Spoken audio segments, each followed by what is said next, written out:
Ooh, baby, I like it raw. Yeah, baby, I like it raw. Ooh, baby, I like it raw. Yeah, baby, I like it raw. Shimmy, shimmy, y'all, shimmy, yam, shimmy, yeah. Give me the mic so I can take her away. Off on the natural charge, bon voyage. Yeah, from the home of the Dodger Brooklyn squad. Wu-Tang Killer, beats on the swarm.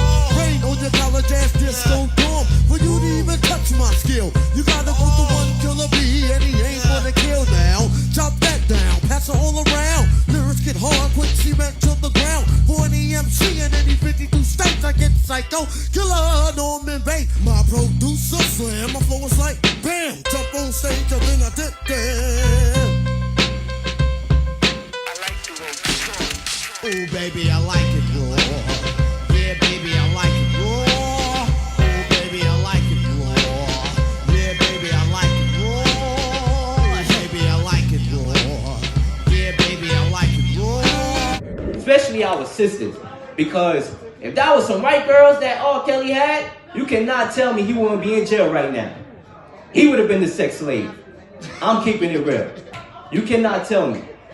So, you see, Bill Cosby, those allegations, there was some white girls.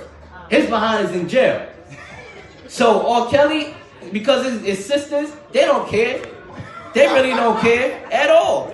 At all. It's unbelievable. It's really unbelievable. They really do not care at all. All right, listen, I'm 21 years old. Right now, seeing all these things going on, I don't even know if I want kids. But if I did, I'm going to be on them like the FBI. I really am, because it's crazy. Mommy, can I please watch the Real Leel show, please? Every day, there are news going on in sports and pop culture, and I give my takes on them. Ladies and gentlemen, we are finally home. New York City. Get ready for this great episode.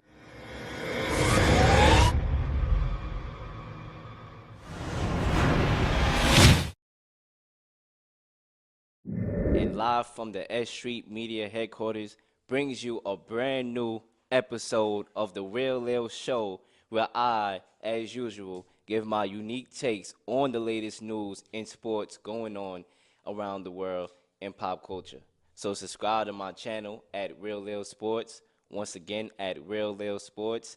Follow my Instagram at real_Leel_sports. And follow S.Street Media Instagram at S_Street_media, and follow them on YouTube, which is S.Street Media. So definitely do all that before you get into the show, because guess what, ladies and gentlemen? It's about to go down. We are back, and there's a lot of things going on in sports right now. The NFL divisional round is over. The conference championship games are set, and I will give my reactions to the games this past Saturday and Sunday, while giving you my predictions later on in the show for the conference title game. I will give my predictions for the Pacquiao-Broner fight this Saturday at the MGM Grand Arena. Are you ready to rumble? I sure am.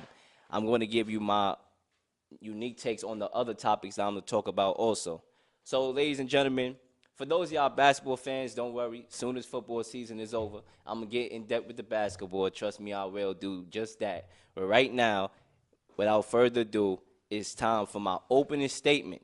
So y'all know how I do and y'all know how I rock. Ladies and gentlemen, I'm here to tell y'all that the game changes over time. Technology has changed drastically. We went from Blackberries to psychics to the iPhone. Hip-hop, the golden age, with great lyricists, has changed.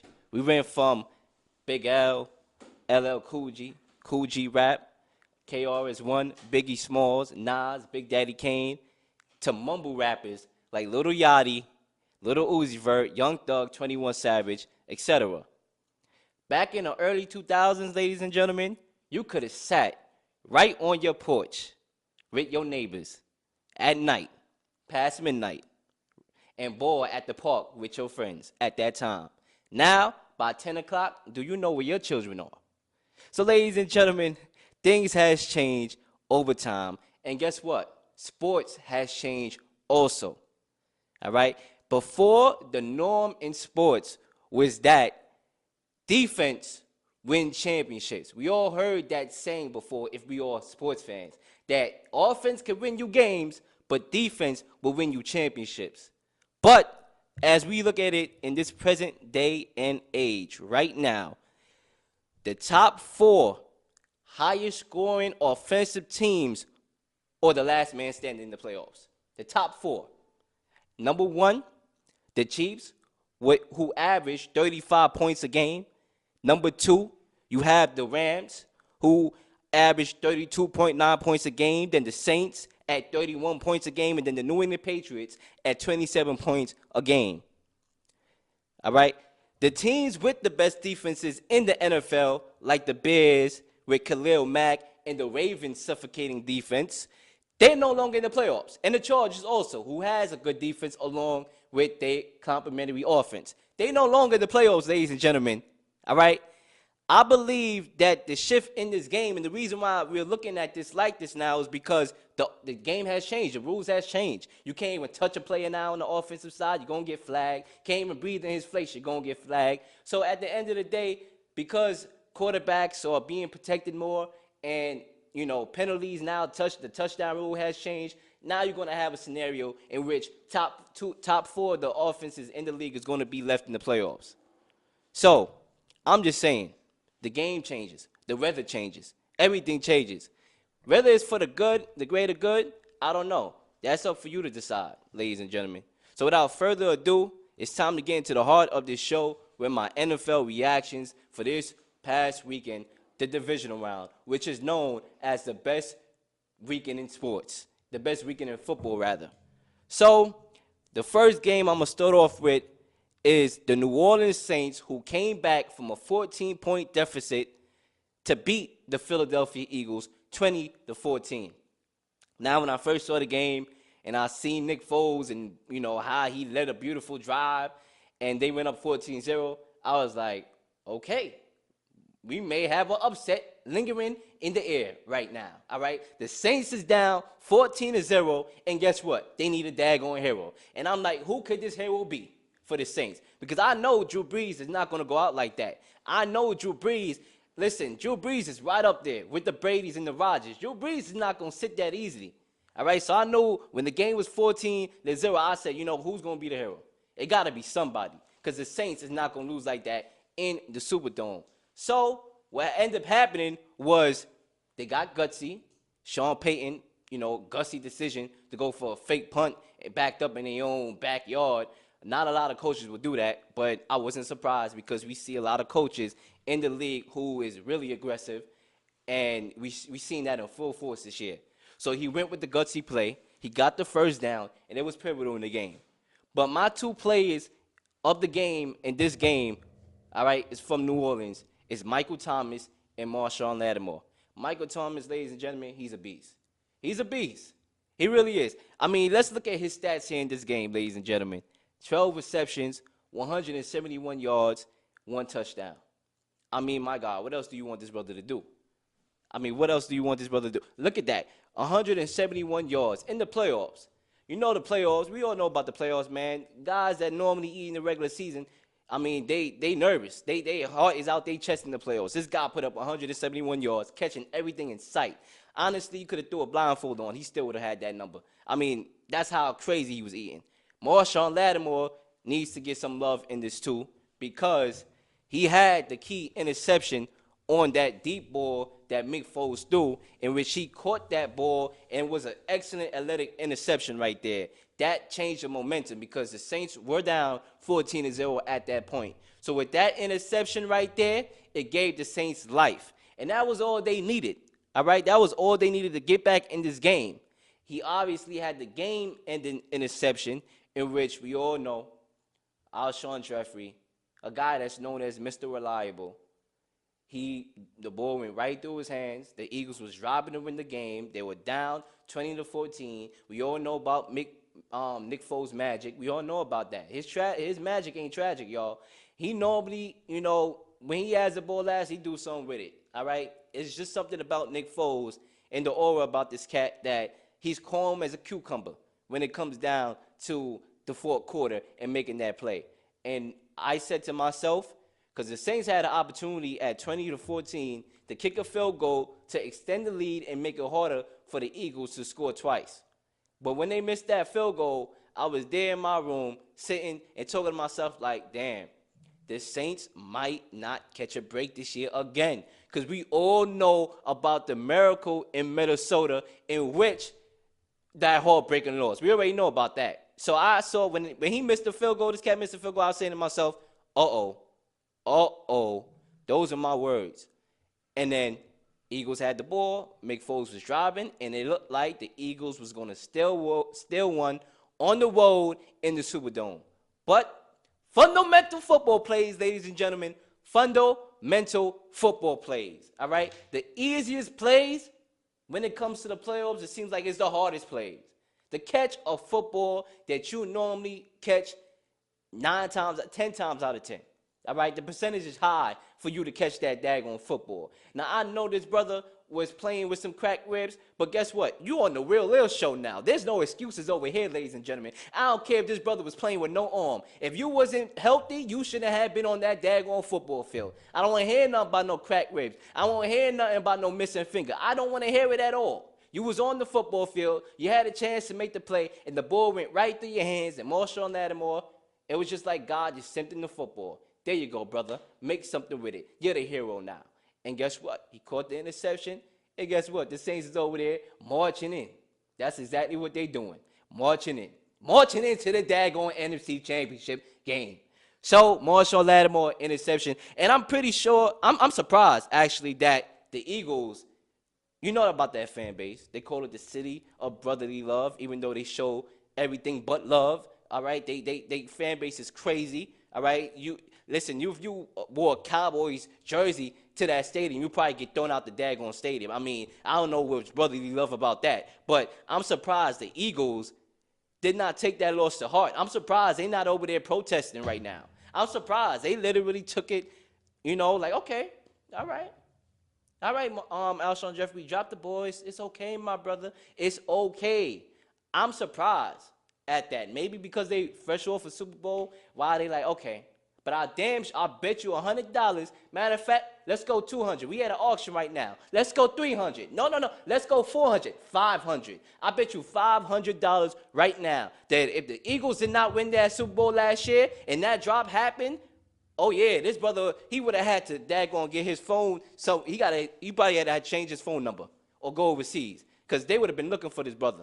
All right, they probably would have been throwing mad Philly cheesesteaks at this brother. All right, that's how it would have been if the Eagles wasn't fresh over Super Bowl. But obviously they won last year, and that's why there is no backlash in regards to Alshon Jeffrey dropping the pivotal pass right there. So the Eagles lost that game. The Saints won 20-14, and now we go on to the next game. The Rams, we're going to stay in the NFC before we get to the AFC. The Rams defeated the Cowboys 30-22. Did we forget about the Rams, ladies and gentlemen? Because it seemed like we did. It seems like a lot of people, including myself, I'm always going, listen, I'm an honest cat, all right? When I'm wrong, I'm wrong. I'll sing the daggone song. All right? The Cowboys, I thought that they had the best chance to win this game. We all, as a collective fan base that chose the Cowboys, we slept on the Rams. The Rams was hot this year. They went into a little slump. Their defense was non-existent. So it was like, all right, the Cowboys has the most momentum entering the playoffs, and they running game, Zeke the Freak, Dak Prescott, they defensive line. We just overlooked the Rams. We forgot about them. All right, we really did. They the Rams lost to the Eagles. They lost to the Bears in unimpressive fashion. So we forgot about these cats, and these cats was ready to show the world that hello, ladies and gentlemen, don't forget about us. All right. All I really want to say is they didn't really care about us, and don't forget about us, okay? That's exactly what they did, and they showed up, and they won this game. And, the Cowboys, they had a good year. Nobody expected the Cowboys to get this far, especially how they started off this year. All right, they were, 2-5 at one point. We didn't expect this team to get this far. So, credit goes out to the Cowboys. You know what I'm saying? Sometimes you're just not meant to be there. And sometimes, like, for example, you play with Father Time when you're an athlete. You know, you play with certain things. You ever saw the Final Destination movie? You play with that sometimes. You able to extend over your limit, and that's what the Cowboys did. They wasn't supposed to be here, ladies and gentlemen. They wasn't even supposed to be in the daggone playoffs. But they changed their fortune. They wrote their own destiny, and they got to the NFC Championship game, and they got exposed. The running game for the Rams, I got to commend them. Matter of fact, my player of the game has to go to C.J. Anderson, all right? A guy that's been bouncing around like a volleyball. I mean, this guy was going from team to team. I mean, this dude, he really had no home until he came to the Rams, and in this game, the brother showed out. He showed out because we all know Todd Gurley, he's now getting back to form because of his injuries.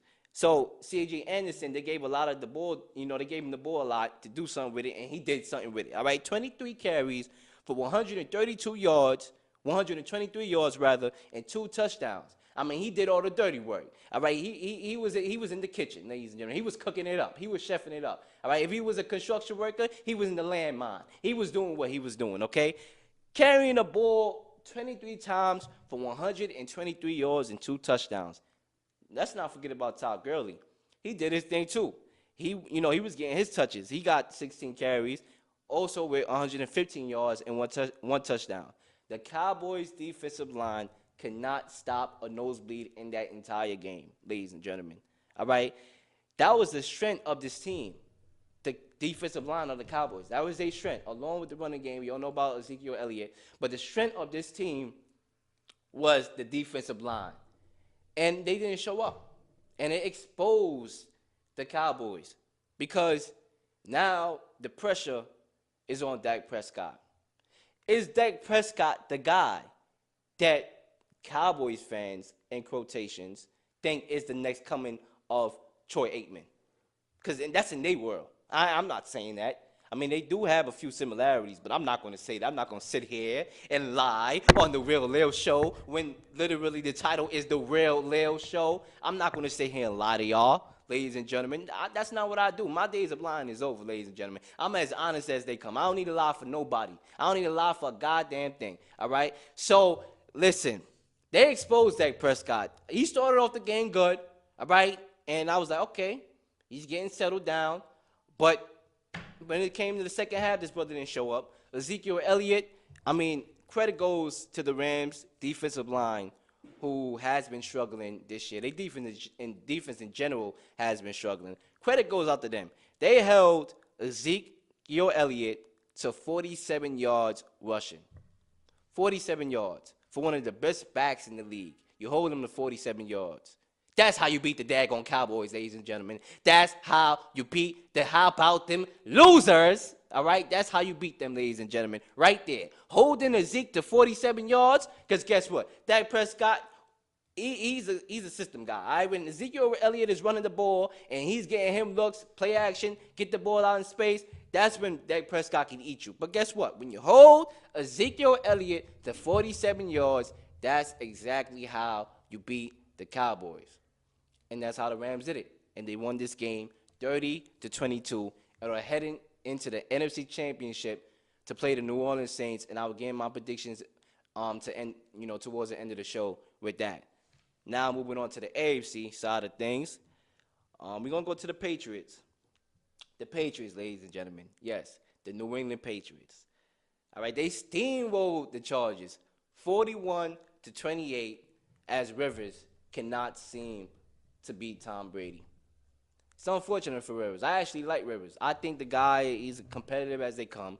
He has an arm. He does what he does. He wins. But sometimes you just have your kryptonite. In basketball, you look at the Raptors of last year. Their kryptonite was LeBron James. Even before last year, that was their kryptonite. The Raptors, they were as good as a regular season team ever in the last couple of years. But when it came to LeBron James, he took their soul right out their chest, zapped it, all right? Just took it out. This ain't yours no more. And, it happens. Sometimes you meet your kryptonite. You could be as good as they come, but sometimes Batman had a kryptonite, okay? You meet your kryptonite sometimes. And that's what happens with Phillip Rivers when he played the Patriots. He meet his maker, all right?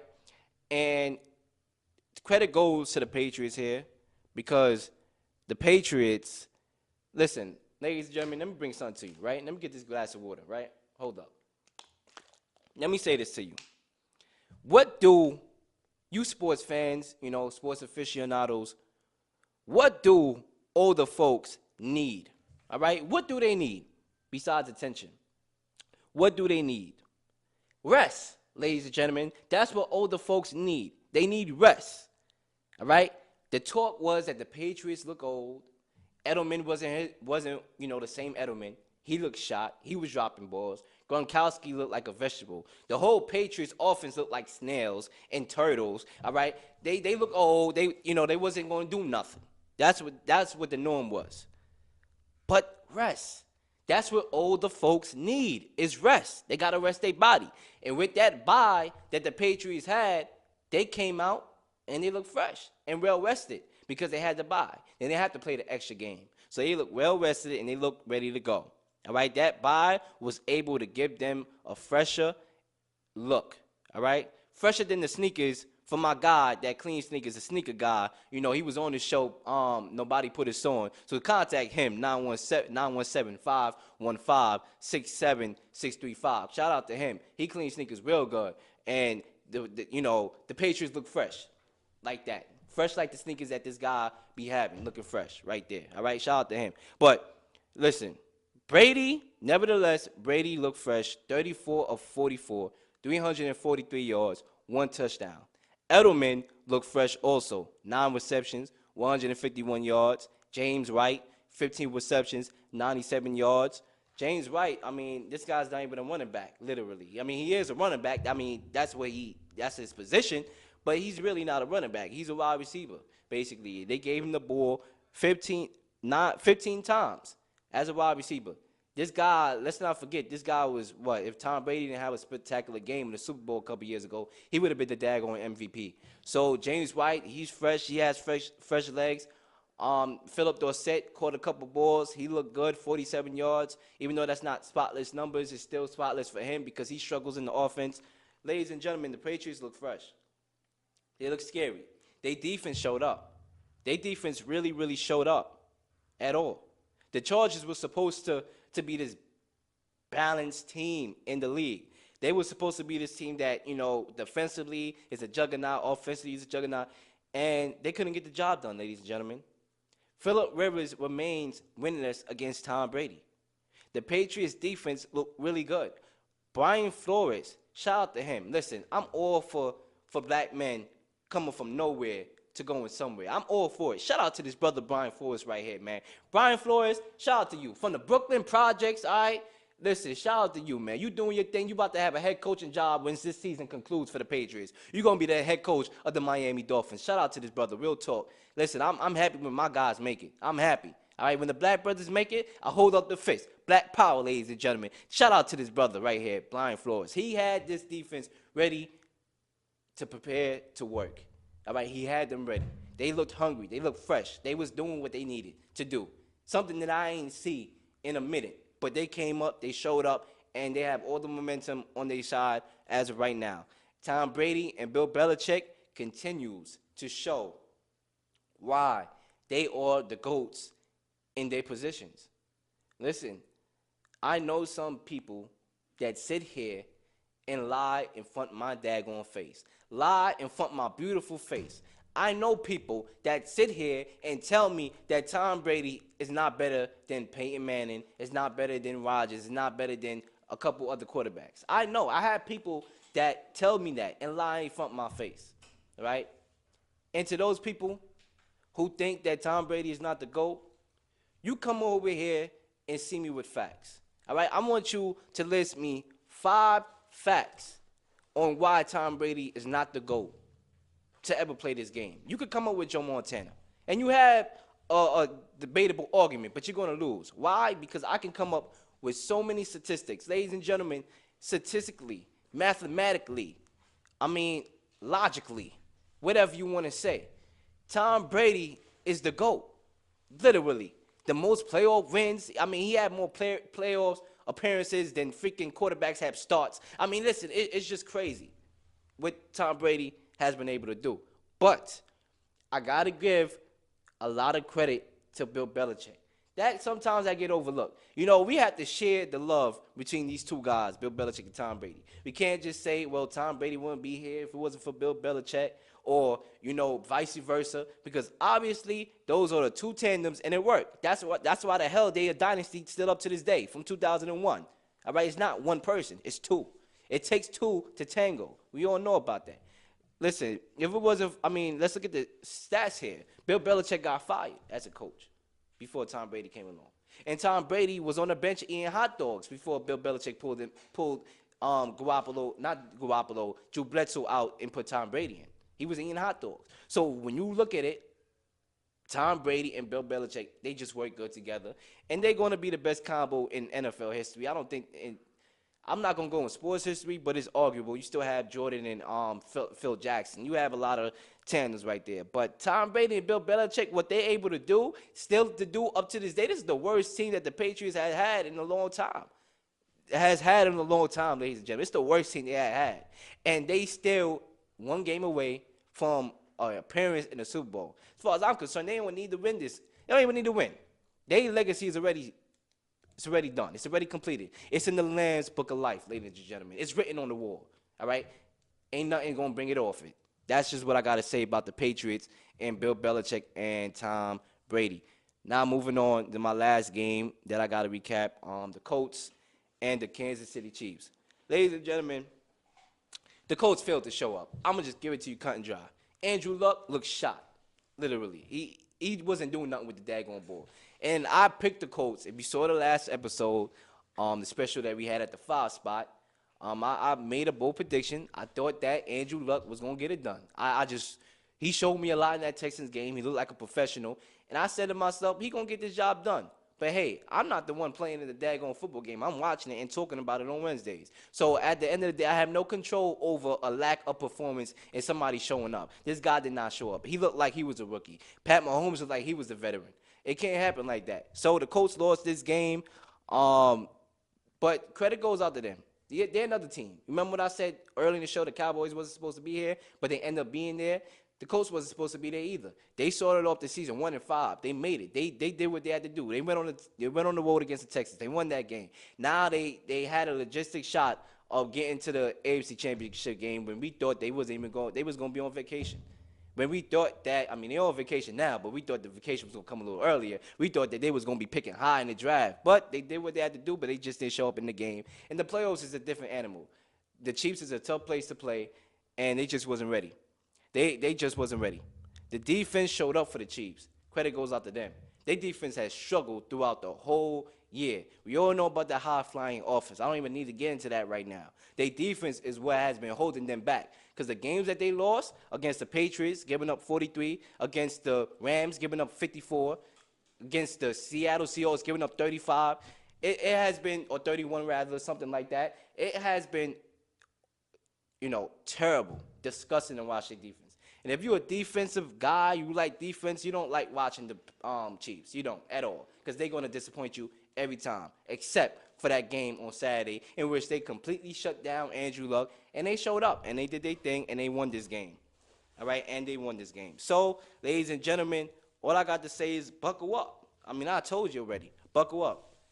Get ready for what's going to be a great ride. And the playoffs hasn't been, staggering. There's some good games. I personally think the best game that I saw for the playoffs so far was the Saints and the Eagles. But, but hey, at the end of the day, I'm pretty sure we're going to have a good conference championship game. And I'm going to get into my predictions on that later on in the show. But for right now, we're going to head over to our real or not real takes, all right, where I discuss pop culture and sports topics. And I read 7 statements or 5 statements. And if I agree with the statement, I go real. And if I disagree, I go not real, starting with number 1. Kyler Murray has declared for the NFL draft. Am I surprised about this? And I'm going to go with not real. I'm not surprised. I knew that he was going to declare for it. I mean, it's still not set in stone that he's going to be drafted because he had to declare for it in order for him to be able to have that leverage to choose between baseball and football. So I'm not surprised by it. I do think the cat is going to end up playing football. I just believe that there's going to be more money on the table, even though you have baseball teams trying to give him money in order for him not to go in the draft. Listen, football is where it's at. I think that he loves the game of football, and he's going to be drafted high. He's going to be drafted in the first round, ladies and gentlemen. Might be a top 10 pick, who knows? But yes, I'm not surprised at all. I'm going to go with not real. At number 2, Clint Capella is going to be out 4 to 6 weeks for a thumb injury. Is this significant? And yes, I'm going to go with real because he's a beast on the boards, ladies and gentlemen. Him and Harden, those two, they be tangling. Harden always gave him the ball right up there for him to be able to do his little dunks and his little whatever, it is Capella does and the moves that he's able to make. And, he gets rebounds. He had like 20 rebounds or something like that a couple games ago. So he is a beast on the boards. And for a decimated Rockets team without the services of CP3, Eric Gordon injured, they need Clint Capella. They need everything they could get because right now James Harden is doing all the work. All right, he's putting up 50 a game right now, and he's doing all the work. So you don't want to lose Capella. So I think it's a little bit significant. I won't say it's the end of the world, the end of the season because CP3 will be coming back soon, but it's pretty significant, especially when you go against those top heavy opponents. I would have to look at their schedule in order to, for me to come up with a definitive answer. But for right now, I'm going to go with real. It's pretty significant. At number 3, Tom Brady. We back at Tom Brady real quick. Tom Brady, inspired by 50 Cent, puts up the song Many Men on his new hype video to let people know that the Patriots ain't died yet. So after the win, Tom Brady, he always dropped those hype videos. Was this the right song? Yeah, it was the right song. You know what I'm saying? I think so. I mean, what else song you could use? I mean, there's a lot of songs. But Many Men, I mean, trust me, there's a lot of haters out here. We all have haters, ladies and gentlemen. Listen, there's a saying, I mean, you ain't make it until you have haters. That's just the reality of life. When they see you doing good, they want a piece of the pie. So, yes, Many Men. Yes, I'm going to go with real. At number 4, Antonio Brown, AB, removes the Steelers from his Twitter bio. Is this a sign that he's done with the Steelers? Ladies and gentlemen, I think he's done with the Steelers. I'm going to go real. I mean, there's a lot of signs before that. I don't believe this particular sign has anything to do with anything. It's just fuel to the fire. But yes, I mean, what I talked about a couple episodes ago on this show, all right, about AB being a diva. The brother is a diva. He's a diva. You too good for me, all right? I'm too good for you, rather, all right? I'm too good to have you on my page, all right? I look myself in the mirror every day. I realize how good I am, how talented I am. You need me. That's what AB is like. He's a diva. He's a diva. What else picture can you paint? He's a diva. So, according to him, the Steelers, they nothing on his level. They're not so good, basically, all right? He's too good to have them in his bio. Moving all the pictures and all that. All right? So I'm going to go with real. At number 5, Clemson, on their White House visit, was greeted by McDonald's from the president with over 1,000 hamburgers from all 3 fast food spots, Wendy's, Burger King, and McDonald's. Is this enough to draw you to the White House? Hell no. You trying to kill these brothers. You trying to put chemicals in their body, man. Come on, man. Come on, really? All right, 1,000 hamburgers from McDonald's and you really trying to, you must be rooting for Alabama because you trying to get rid of them real quick, ladies and gentlemen. I know the government shut down and all that, still shut down, but damn, McDonald's, trust me, you could do way better than daggone McDonald's. Come on, not real. At number 6, R. Kelly. R. Kelly, here we go. If R. Kelly, unlike you never heard this brother before. I mean, we've been hearing about this brother for the last couple of weeks at an alarming rate, all right? And guess what? You're going to hear about him probably for the last time on my daggone show unless something dramatic happens, right? Like he get arrested or he finally goes to jail and do the time that this brother actually deserves to do. But, ladies and gentlemen, hey, it is a question. It is pop culture. R. Kelly has been experiencing panic attacks as, he checked in the hospital after the Lifetime documentary Surviving R. Kelly dropped. Am I surprised? No, I'm not surprised at all. I mean, at the end of the day, man, what goes on in the dark got to come to light. Brother know his time is ticking. His time is ticking. He knows, man. He knows. I'm not surprised at all. As far as I'm concerned, he can panic attack all he want. Because guess what? What he going to have to do is panic when his behind is in that jail cell and there's going to be guys coming after his ass. That's what he going to have to panic for. I'm going to go with daggone real. I ain't daggone surprised, please. At number 7, Michael Jackson is about to have a documentary also released on his allegations of pedophilia drop very soon. Is this necessary, ladies and gentlemen? Listen, I'm all about, stuff done in the dark coming to light. I'm all about that, ladies and gentlemen. I'm all about what, just looking out for, kids and women and all that stuff. I'm all for it, all right? But the brother is dead, literally. You expect this brother to rise from his grave and come to court or whatever, moonwalk over there, all right? Listen, the brother is dead. Let the brother's soul rest. Listen, I don't like criticizing the dead, all right? I really don't. I don't care who you are. You could be Adolf Hitler for all I care. The brother dead, all right? It's over. It's done. I don't understand the point of these new documentaries coming. Dang, it seems like, listen, ladies and gentlemen, I'm as straight up as they come. All right, Bill Cosby, R. Kelly. Who else they gonna get? Jesus? Damn. I mean, I won't be surprised. They're coming at all these guys now. I mean, it's ridiculous. I won't be surprised if Moses get a documentary. I won't be surprised if Noah get a documentary. I won't be surprised if Jesus do too. I mean, it's crazy now. Now I was getting to a point where I'm just like, why now? Half of these dudes is dead. Why now? Half of these dudes is out of old age in Bill Cosby or dead. I mean, Bill Cosby, got about 20-something years left or less than that? I mean, come on. I just don't understand it. So I'm going to go with not real. This ain't necessary, ladies and gentlemen. But those are your real or not real takes. And we're going to go into a little NBA before we get into our boxing predictions. The Nets defeated the Celtics 109-102 yesterday. Is this bad Celtics or good Nets? And I'm gonna go with I think it's a combination of both.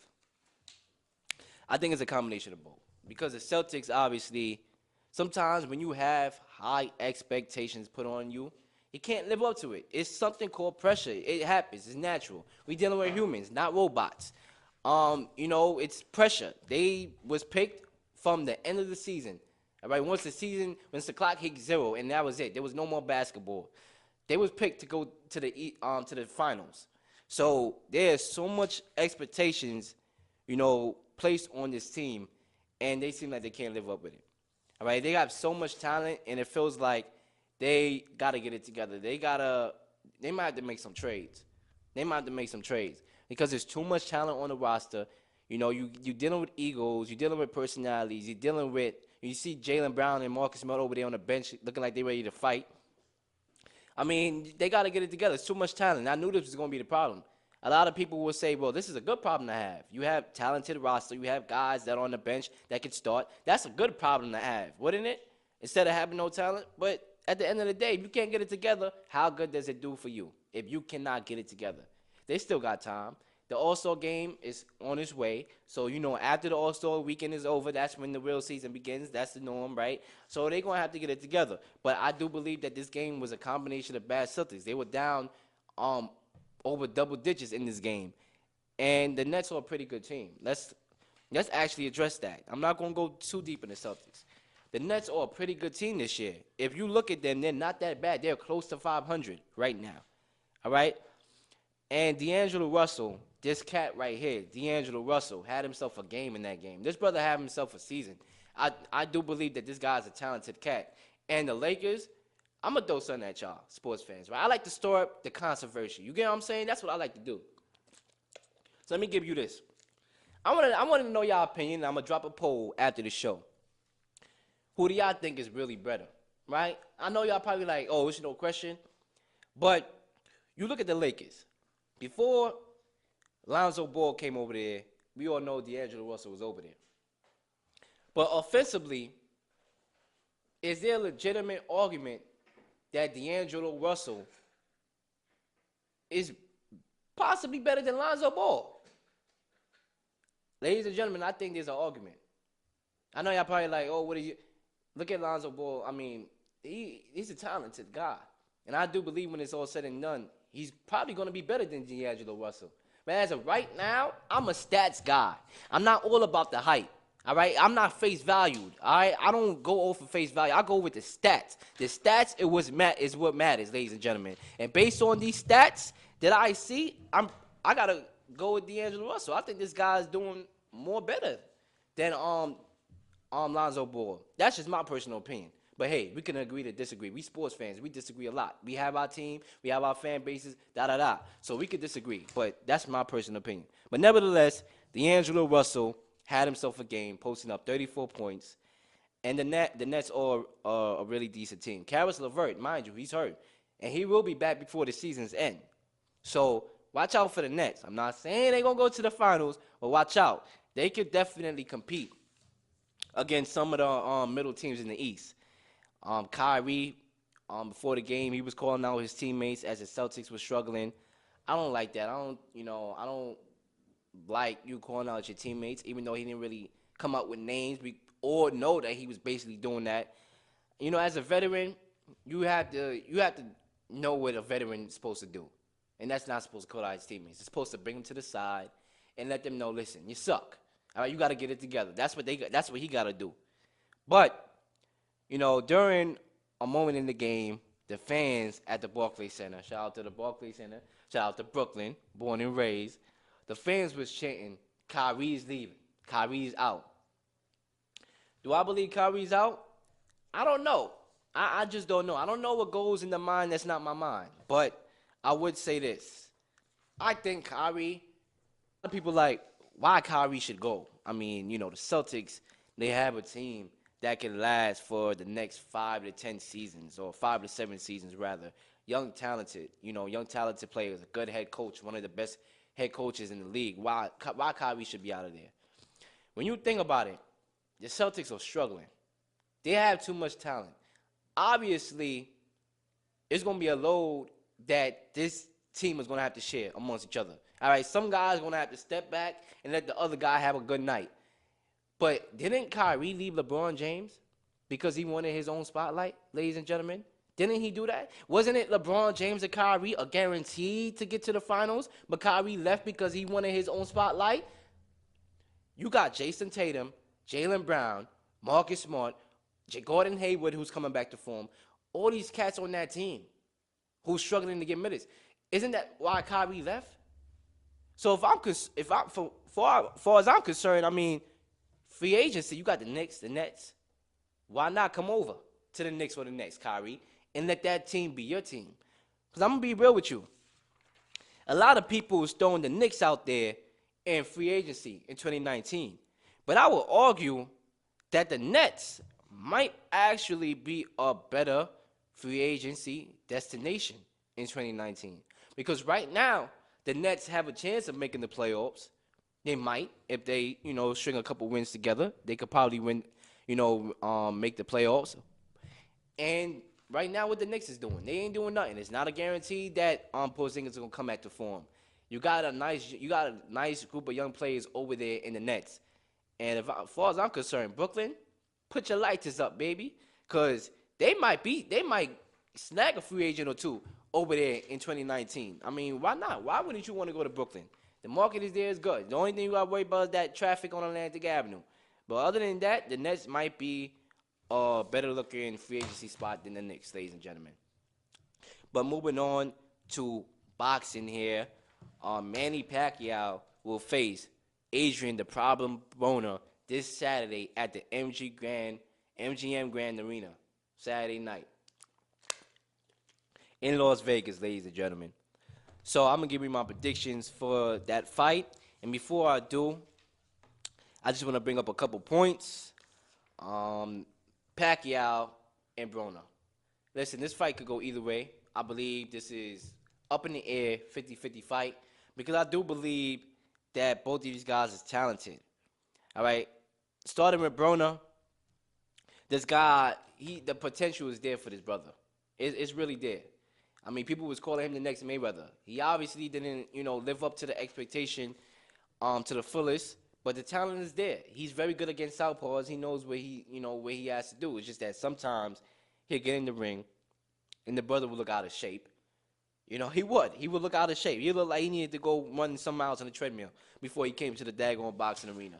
All right, sometimes he look out of shape. There's sometimes where I don't see the effort that I want to see from Adrian Broner. And I do believe the talent is there, but sometimes talent is not what gets you where you need to go. You got to have the effort along with it. Some people are lucky, some people are not. But as far as I'm concerned, you got to have talent and you have to want it as much as your opponent does. And I haven't seen that in a while from Adrian Broner. And that's why you end up with losses, to guys that you probably are favored to beat. That's why Sean Porter beat you. Sean Porter the other day believed that Pacquiao's going to win this fight. He doesn't believe in Broner's power. But Broner never had a fight like this in his career. This is this is like easily his most toughest opponent yet and his best opponent yet. This is a lot for Adrian Broner. If Adrian Broner could walk out this arena, this MGM Grand with a victory, that would do so well for this brother. This brother would be put right back on the map. So with all the stakes here in this fight for Adrian Broner, I do expect this brother to show up. Is it going to translate into a W? You're going to find out in a few seconds, in a few minutes. But I do believe this brother is going to show up. I do believe that he's in the gym. All I just want is for him to make it to Saturday, because he almost got arrested. He got arrested 2 weeks ago. I just want him to make it to the daggone arena first before, anything, because this brother could be a little idiot sometimes. But, at the end of the day, I got respect for Broner. I want him personally to win this match because, I like to see the black brother do his thing. You know what I'm saying? I just don't know why in the black community sometimes we hate on our own brothers. But, that's just life. I want to see the brother do his thing. But, at the end of the day, I'm going to keep it real. Moving on to Pacquiao here. Pacquiao, prior to his last fight, has looked off, has looked old. Even though he got robbed against Jeff Horn, he still didn't look good enough in order to, make it as not obvious that he got robbed. But in his last fight against Lucas Matisse, in which he got the 7th round TKO, that was one of the best fights I've seen Pacquiao fought in 5 years, per se. He looked really good. He looked fast. He was letting his hands go. And I do believe that he has to do the same thing here. Yeah, he has to let his hands go because Adrian Broner, I want to see him do the same thing, and I'm not sure Adrian Broner is going to do the same thing. So Pacquiao can let his hands go. That's going to work out for Pacquiao. So the thing is here, what are we going to see? Are we going to see the Broner that we knew was there, the potential that Broner has? Or are we going to see it? Is he going to let his hands go? Is he going to go toe-to-toe and box? Because we all know he's swift. We all know he can move. We all know he's a good defensive fighter. We all know he's good against southpaws. But is he going to show up offensively? Does he want it? And then Pacquiao, is Pacquiao old? All right, I mean, the age, yes, he's old. But is he really old? Is he, struggling from Father Time? Those are the questions here. But as I'm about to make this prediction right now, and I'm looking at it, like I said, I think it's going to be a good fight, 50-50. But since I got to make a prediction right now, I think the safest bet for me is to go with Manny Pacquiao to win this fight against Adrian Broner, simply because I know that Pacquiao is going to let his hands go, and I'm not sure Broner is going to do the same. But I do expect Broner to show up. I do believe that this is going to be the best fight that we've seen Broner have ever. Because his last fight against Jesse Vargas, that was a good fight from Broner. I actually liked the way Broner fought. It was a draw, obviously, because he started up slow, but he picked up the daggone pace. Now, he cannot come off slow against Pacquiao because Pacquiao will eat the brother alive. Pacquiao, he gets to the body. He let his hands go. He let his hands go, all right? Pacquiao don't play. So he cannot come off slow. So, but I just go with Pacquiao because I do believe that's the safest bet. But it won't shock me at all if Broner wins the fight. And once again, I'm going to just go Pacquiao. And that ends my boxing predictions. Now, to cap off this show, I'm going to give you my conference title predictions. As we all know, this Sunday, you have the conference championship games in the NFL. The Saints, the Rams, the Patriots, the Chiefs. And, I'm pretty sure if you're a football fan, you're going to be locked in. You're going to be tuned in. Whatever you got to do on Sunday, you're going to make sure you do it before 3 o'clock hits. I know I'm going to do the same thing. Whatever I got planned or whatever business or errands I gotta do is gonna get done before 3 o'clock. Matter of fact, it's gonna get done before 2 o'clock. Cause I gotta get my robe on. I gotta grab my seat in the living room, TV on the wall, HD. I gotta make sure I'm set with my jersey on, rooting for the daggone Patriots. Tom Brady, we trust, ladies and gentlemen. Oh yeah, it's gonna be lit this Sunday. Football fans, get ready, buckle up. We're gonna find out who's gonna be playing in the Super Bowl. So with the first game on the board, we have the Rams at the Saints, 3:05 to start off your conference championship games. The Rams, ladies and gentlemen, the keys to the victory for the Rams is that they need to run the ball effectively. You saw what they did against the Dallas Cowboys. They ran the ball spontaneous. I mean, they couldn't have done a better job winning that daggone football against the Cowboys. They need to bring that to the Superdome. Because one thing you want to do in that Superdome is keep Drew Brees off the football field. All right, you run the ball, obviously the clock goes away, and you keep Drew Brees on the bench, waiting for his chance to get on the court. All right, that's what the Rams want to do. They want to win that football with C.J. Anderson and Todd Gurley to keep the pace, to manage the time, and keep Drew Brees in a high potent offense on the bench. Another thing is too, all right, Aqib Talib, no stupid penalties. All right, Aqib Talib, no stupid penalties. He had a stupid penalty against the Cowboys in that last game in which, a pass interference, pushing the guy out the end zone, pushing him way out the end zone. I mean, that was stupid. All right, literally, that almost cost them the game. All right, the Cowboys could have come back, literally, pushing the guy out for. I mean, no stupid plays from Aqib Talib. All right, sometimes Aqib Talib act like a dweeb, okay? Aqib Talib the dweeb, okay? No stupid plays for this brother. That's another key for the Rams' victory. Marcus Peters, he got 8 the last time these two teams met. He got 8, 45-35. All right, that was the score in the first meeting. He got 8, literally. He got 8 like a Thanksgiving dinner meal.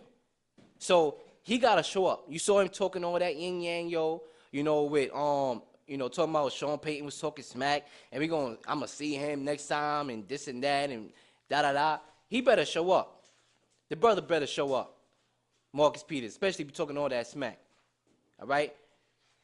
Aaron Donald and Ndamukong Suh, you're the big money guys. You got to show up, especially you, Donald. You got the big contract. You got to show up in this game in order for y'all to win. All right? The Saints' key to victory in this game is to stop the run, obviously, with Todd Gurley, the best running back in football.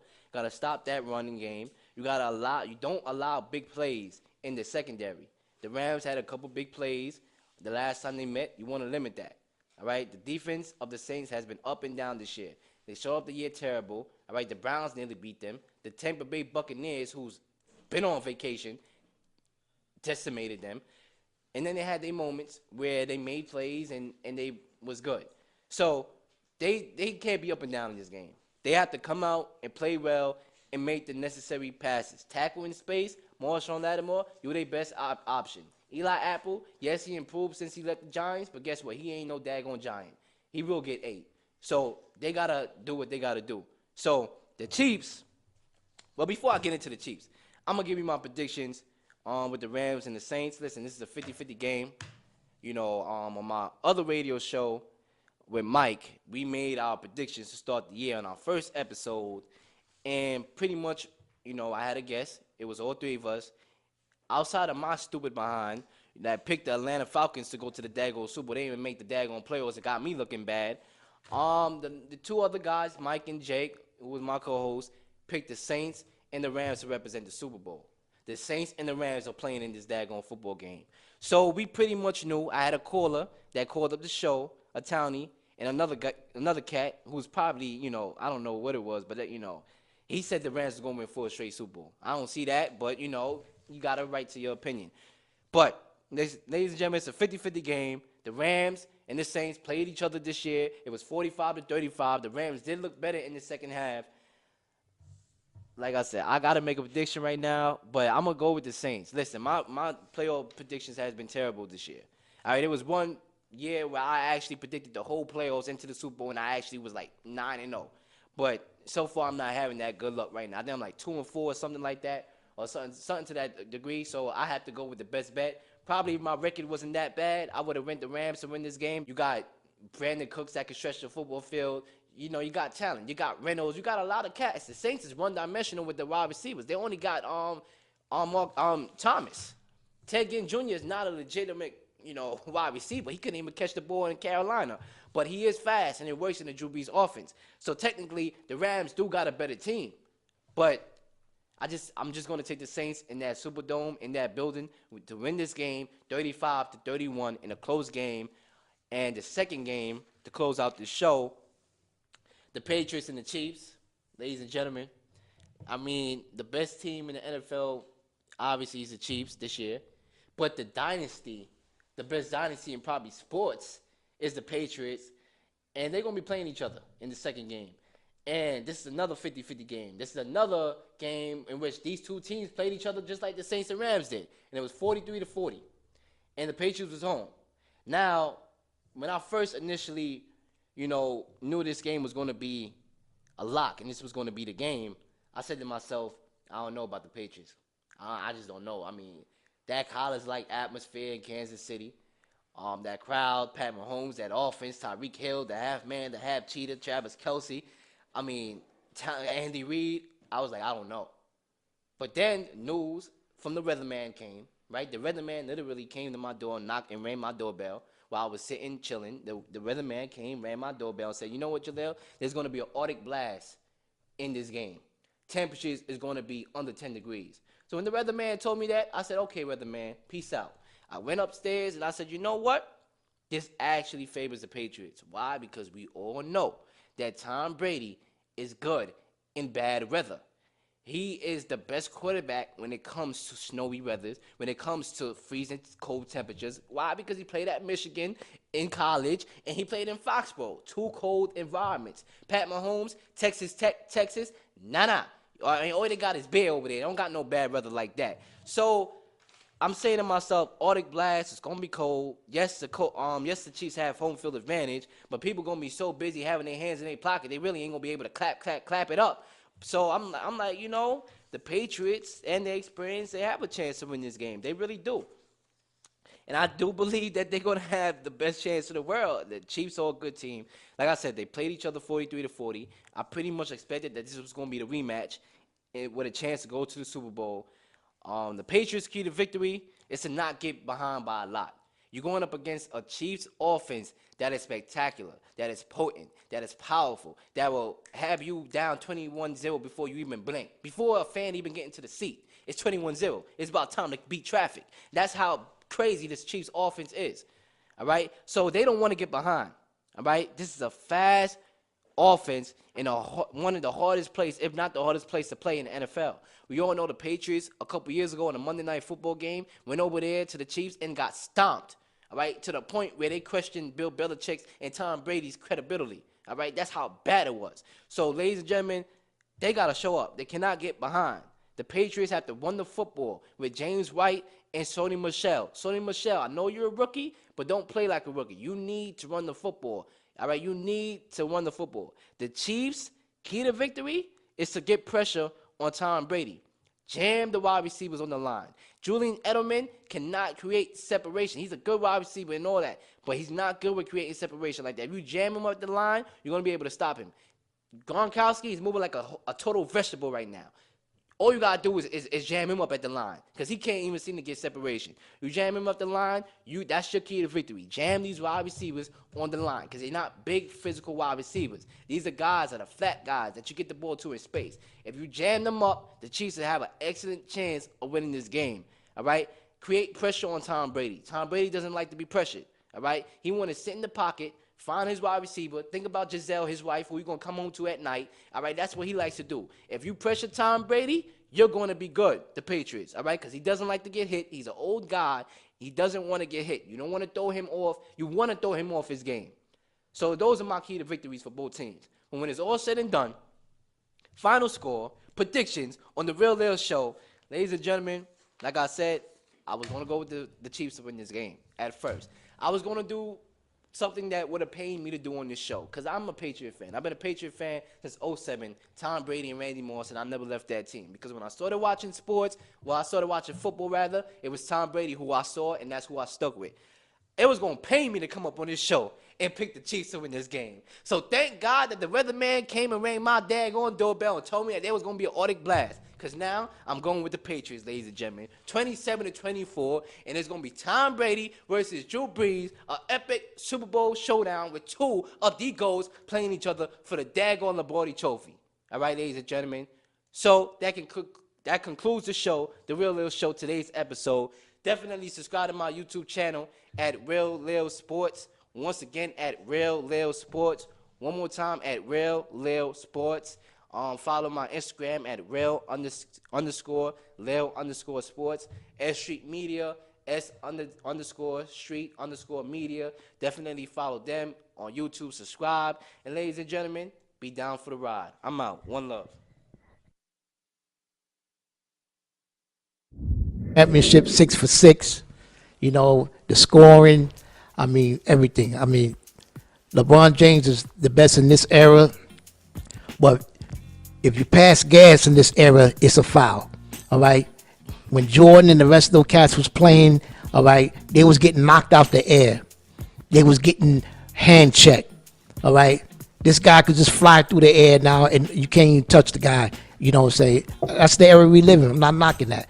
But please, because you beat a 73-win team. Who were banged up, by the way. Okay, who was banged.